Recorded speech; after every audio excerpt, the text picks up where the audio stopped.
Hi, I'm Susanne McCabe from 6 Week Coaching, and today I want to give you a quick summary of the Thriving at Work report that came out at the end of October this year. So, the UK government commissioned a report to look at the cost of ill mental health in the workplace, and the statistics are actually quite shocking.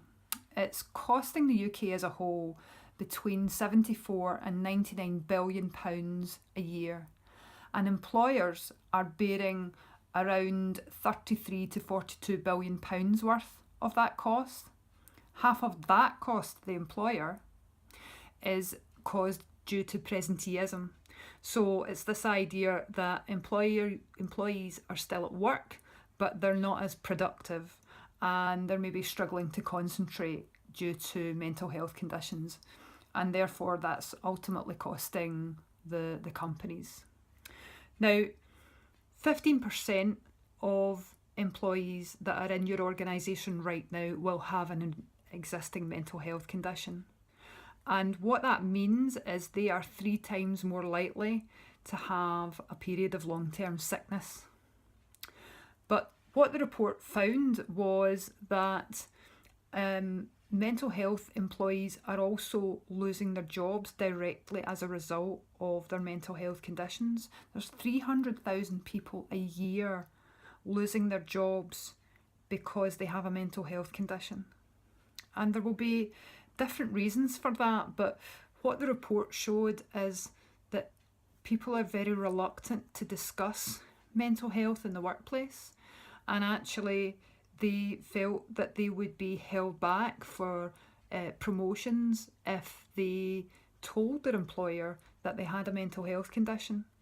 It's particularly an issue amongst senior management and directors because there's very few of them actually declaring any mental health conditions.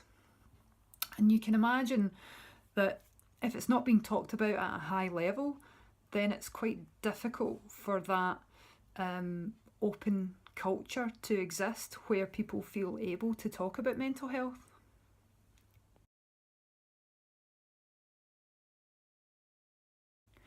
So what are the general trends around mental health? Well, what the report found was that since 2009, absences due to mental health have risen 5% in that time, and presenteeism is rising year on year. This problem is just growing. And what does that mean for your industry? Well, Deloitte did some research into this and they broke the cost down by industry. And what they found was the average cost to a private sector company was between £1,205 and £1,560. Now, this varies from industry to industry, but for example, finance, insurance and real estate, the low estimates for ill mental health and the costs per employee were £2,017 for each employee that has a mental health condition.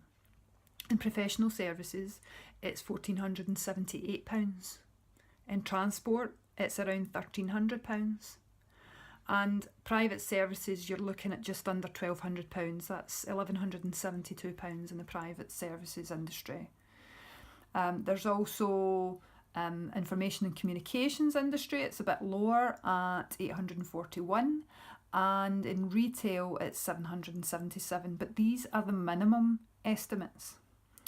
And if you're in the public sector, then actually the costs rise significantly. So you're looking at between £1,551 per employee and £1,878. That's a massive amount of money.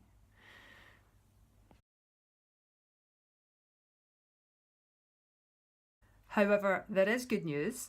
As I said, Deloitte have suggested that for every £1 spent on mental health interventions, that an organisation could get back somewhere between £1.50 and £9, which is an amazing return on investment. And the report has made specific recommendations. They've created core standards that they suggest organisations put in place in order to improve mental health in the workplace.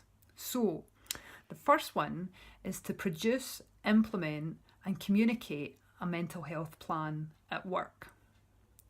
Secondly, they're talking about developing mental health awareness amongst employees in the workplace so people feel able to discuss ill mental health at work without fear of the results that might happen.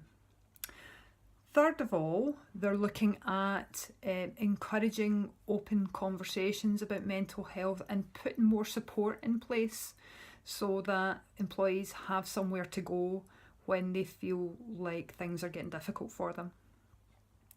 They also have suggested that the employer provides good working conditions and ensures work-life balance for their employees, and also gives the employees opportunities for development as well. The fifth one is they want to promote effective people management so that managers are aware of the signs of ill mental health so that they can encourage open conversations with employees. And the final recommendation, at least for the core standards, is that organisations actively and regularly monitor employee mental health at work. So that's a brief summary of the Thriving at Work report. I hope you found it useful. If you have, please comment below, and you can go to my website for more information about the coaching that I offer for employees at work. That's at www.sixweekcoaching.com. That's 6SIX, 6weekcoaching.com. Thanks very much for listening. Bye.